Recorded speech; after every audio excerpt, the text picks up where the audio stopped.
You ever feel like the world is just spinning, completely out of control, and you're just trying to figure out where you fit in all the madness? Well, that feeling, that's right at the very heart of Leo Tolstoy's masterpiece, War and Peace. And look, forget everything you think you know about it being some stuffy, 1,000-page history book. At its core, it's this incredibly human story about trying to find a real, authentic life when everything around you is just chaos. This line, wow, it just cuts right to the chase, doesn't it? It's spoken by the brilliant but cynical Prince Andrei to his best friend Pierre, and it really nails the whole problem. They're living in a world of performance, of social climbing, of saying the right thing to the right person. Sound familiar? They're both just desperate to find something, anything that feels real, something that makes them feel truly alive. All right, so here's our game plan for tackling this epic world. First, we're going to drop into the glittering parties of St. Petersburg. Then we'll follow our two friends as they search for some kind of purpose. After that, we'll see just how reckless their society could be. Then we march into the chaos of war. And finally, we'll get to the big question. Why does a story from 1805 still hit so close to home today? Okay, let's dive in. Right where the novel kicks off, in a world that's basically holding its breath, teetering on the edge of something huge. We are inside the ridiculously fancy high society parties of St. Petersburg. And this contrast is everything. On the surface, you've got all this glitter, people speaking French to sound sophisticated, whispering gossip and scheming to marry their kids into wealthy families. But just underneath all that shiny veneer, there's this deep, humming anxiety. Everyone's talking about the war, about this Napoleon guy, but it still feels abstract. Kind of like watching storm clouds gather on the horizon while you're still trying to have a picnic.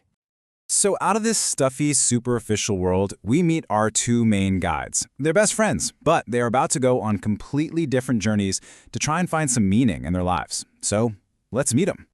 So on one side, you have Prince Andrei. The guy's smart, he's handsome, and he is just bored out of his mind. He thinks high society, and honestly, even his own wife are just painfully fake. So for him, war is the ultimate escape, a chance to do something real, to find glory. And then you've got Pierre. Oh, Pierre. He's this big, clumsy, earnest guy who's just completely overwhelmed. He suddenly inherits one of the biggest fortunes in Russia, and instead of being awesome, it's terrifying. He has no idea what to do with his life or his money. He's totally paralyzed. And this line from Pierre, man, has there ever been a more relatable question? What am I supposed to do with my life? I mean, who hasn't felt that? He asks his friend for advice, and it's that raw, totally honest search for direction that makes Pierre one of the most beloved characters ever written. He's just so us. So while Andrei and Pierre are wrestling with these massive existential questions, what's everyone else their age up to? Well, let's just say they're playing some incredibly stupid games. This is the world our heroes are running from. The main source of all this trouble is the circle around the Kuragin family. They're rich, they're powerful, and they have zero morals. It's basically a generation with way too much money and not nearly enough to do, so they just chase bigger and crazier thrills. And here is a perfect example. Get this. This hot-headed officer, Dolokhov, makes an absolutely insane bet. He climbs out onto a window ledge 3 stories up and just sits there with his legs swinging over the open air. And while he's there, he has to chug an entire bottle of rum. For what, you ask? A big prize? Nope. Just to get applause from his drunk friends. It's this shocking, pointless act that just shows you how little they all value their own lives.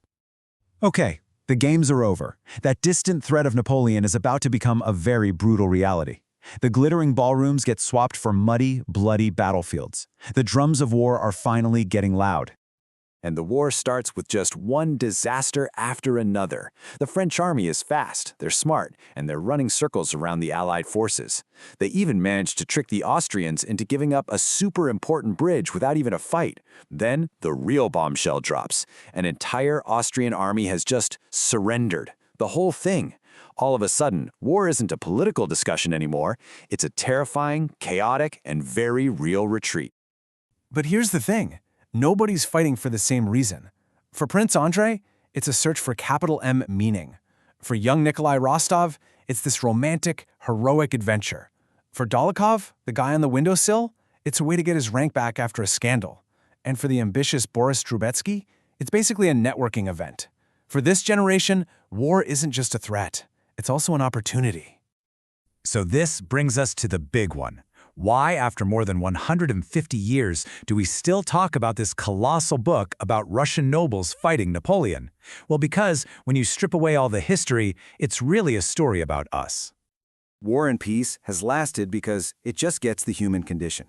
Tolstoy peels back all the layers, the fancy uniforms, the ball gowns, and gets right down to the fundamental questions we all ask ourselves. How do we fall in love? How do we deal with our own screw-ups? How do we face the fact that we're not going to live forever? And what does it even mean to live a good life? And this leads to one of Tolstoy's most radical, most brilliant ideas. See, back then, history was all about the great men, the Napoleons, the kings, the generals.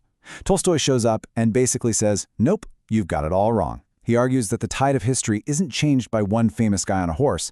It's the sum of a billion tiny choices made by ordinary people every single day.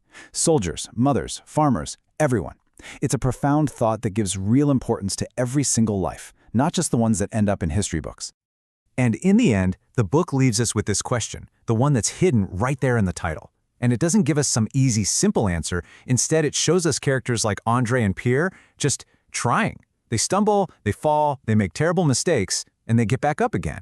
It suggests that finding peace isn't about waiting for the world to calm down around you. It's about finding a way to live a meaningful life inside the chaos. And that's a search that never, ever gets old.